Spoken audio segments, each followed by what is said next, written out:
Good evening, everybody. It's Tuesday. It's April the 18th. I'm Anna Heim, and this is AresCyberEssentials. Over the bank holiday weekend, I bumped into a couple of girlfriends while I was coming back from the bike show, the bike rally that was down on the seafront, because I live by the sea, so we get wonderful seaside events going on. And they were both kind of like mentioning to me their concern at their unpreparedness for the GDPR, and that is the General Data Protection Regulations. What I'm going to talk to you about now actually does tie in with the conversation I was having with a couple of my girlfriends / clients over the weekend. I've got some statistics that I'd like to start out with today, and these statistics come from the British Chamber of Commerce in a study that they did earlier this year. 1 in 5 UK businesses has been hit by cyber attack, and these are businesses of all sizes, not necessarily just the really big companies that we all think are the only target to cyber criminals. Of this 20%, 42 were companies that had more than 100 employees, and 18% were companies with less than 99 employees. The British Chamber of Commerce asked them how many of them relied on their IT service providers to resolve the problem after they'd experienced some kind of cyber attack. 63% said that they would turn to their IT providers for help and support should that happen, compared with only 12% from the bank and financial sector, and only 2% from the police and other types of UK law enforcement. 21% of the companies believe that the threat of cybercrime is preventing company growth. Now, this is really alarming. Of all the companies surveyed, only 25% had a cybersecurity accreditation in place. Now, we're talking about a huge spectrum of companies here, from the very, very big to the very, very small, to the absolutely minute self-employed person.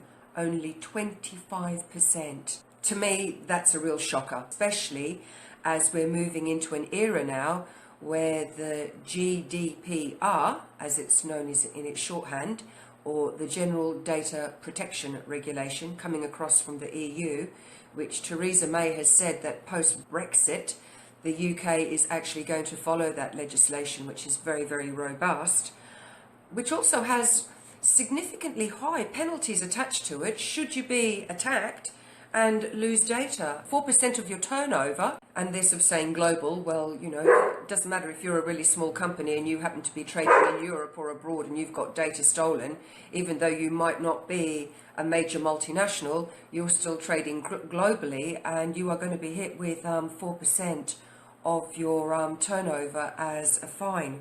You know, we really need to be doing this better if we're to protect ourselves, protect our businesses, and protect our customers, our employees, our chain of supply. All of this stuff needs to be protected. And this means that, unfortunately, all businesses, all organisations of all sizes within the UK are vulnerable to attack, in spite of, for the very large companies, the really, really significant and quite huge investments that they've made in cybersecurity systems. Now, one of the key reasons why companies and UK businesses are still open to attack, including the well-resourced ones, is a failure in doing the basics well. And the number one basic is your password. Passwords are the easiest way for hackers to get into your system. Doesn't matter whether it's your laptop, your phone, your PC, or your company's computer network. Passwords is the way that they get in.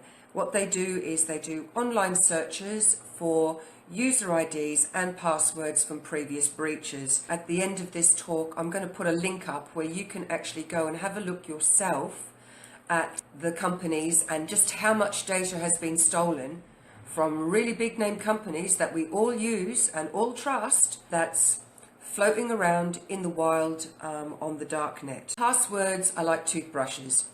You never share them, and you change them frequently. Getting a really good password manager would definitely be a good idea, because when you've got a password manager, all you have to do is remember one password, and the password manager will help you to manage the rest. The other thing is that wherever possible, wherever you're offered two-step authentication to who you might be, use it.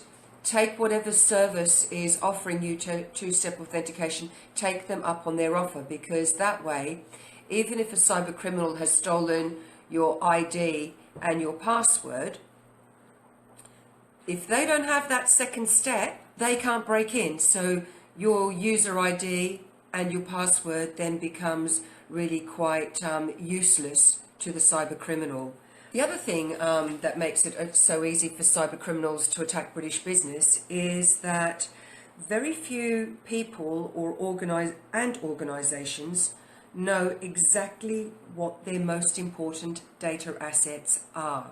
Cyber security, in the same way that regular security, if the basics are done well, one, it doesn't have to cost you a fortune in terms of initial outlay, and secondly, it will protect you against secondary costs and secondary losses in the event that something goes wrong. So I hope you've enjoyed tonight's Ares Cyber Essential Live with me, Anna. I'll be back again next week, Tuesday the 25th. I'll be here again at 7 p.m. I hope you found this interesting. As I say, if you are interested and want me to talk more about any of the subject matter contained in tonight's talk, please leave me a comment in the comments box below. Otherwise, I would like to wish you a fabulous evening. Take care of yourselves. Be nice to each other. Love you loads. See you next week. Good night.